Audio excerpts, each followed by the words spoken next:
Assalamualaikum warahmatullahi wabarakatuh. Perkenalkan, saya Fadilah Lela Syarifah, NPM 19510200076, kelas C, Prodi Perbankan Syariah semester 5, akan menjawab pertanyaan untuk soal UTS Sistem Informasi Manajemen. Soal yang pertama, sebutkan 3 bentuk perkembangan sistem informasi manajemen yang terjadi dalam masa pandemi saat ini dan jelaskan bentuk-bentuk perubahan tersebut.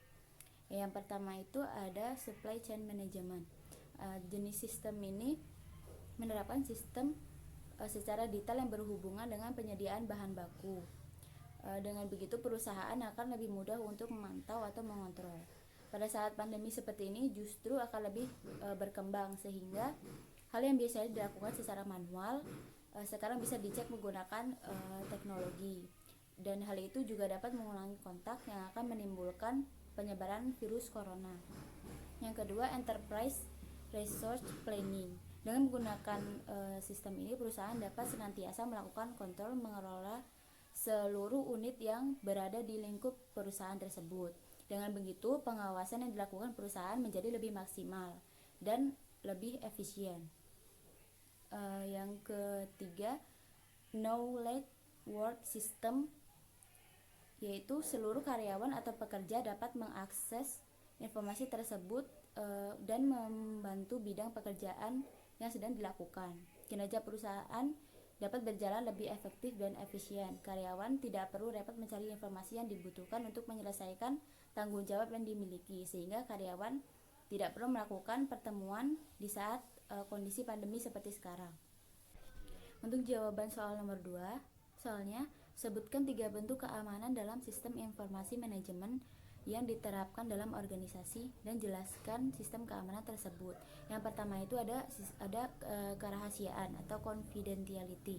Hal ini menjamin bahwa data atau informasi yang diakses itu hanya oleh pihak yang berwenang saja. Yang kedua ada integritas atau integrity. Hal ini menjamin bahwa data atau informasi dikirim dengan akurat dan secara lengkap tanpa ada perubahan apapun. Yang ketiga ada ketersediaan atau availability. Data atau informasi yang tersedia di saat yang dibutuhkan. Untuk jawaban soal nomor 3, sebutkan 3 contoh organisasi dan sistem informasi manajemen yang digunakan dalam pengambilan keputusan. Contohnya yang pertama itu ada Informative Management System atau IMS. Berfungsi mendukung spektrum tugas-tugas dalam organisasi. Selain itu juga digunakan untuk membantu menganalisis pembuatan keputusan.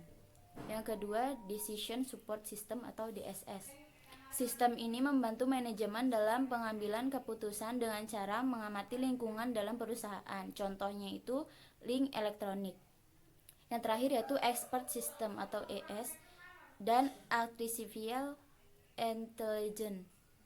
Kedua sistem ini pada dasarnya menggunakan kecerdasan buatan yang berguna untuk menganalisis pemecahan masalah dengan menggunakan pengetahuan tenaga ahli yang telah diprogram ke dalamnya. Contohnya sistem jadwal mekanik. Untuk jawaban soal nomor 4, yaitu jabarkan 3 hambatan dari pihak internal dan eksternal organisasi dalam penerapan sistem informasi manajemen berbasis komputer. Untuk hambatan internalnya itu segala yang terjadi di dalam perusahaan tersebut, seperti dana, sumber daya manusia, dan kelengkapan yang ada di dalam perusahaan tersebut. Dan untuk hambatan eksternalnya yang ada di luar perusahaan tersebut, yaitu seperti ekonomi, sosial, hukum, kepribadian, dan kecakapan pengambilan keputusan. Mungkin sekian jawaban yang dapat saya sampaikan. Saya akhiri. Wassalamualaikum warahmatullahi wabarakatuh.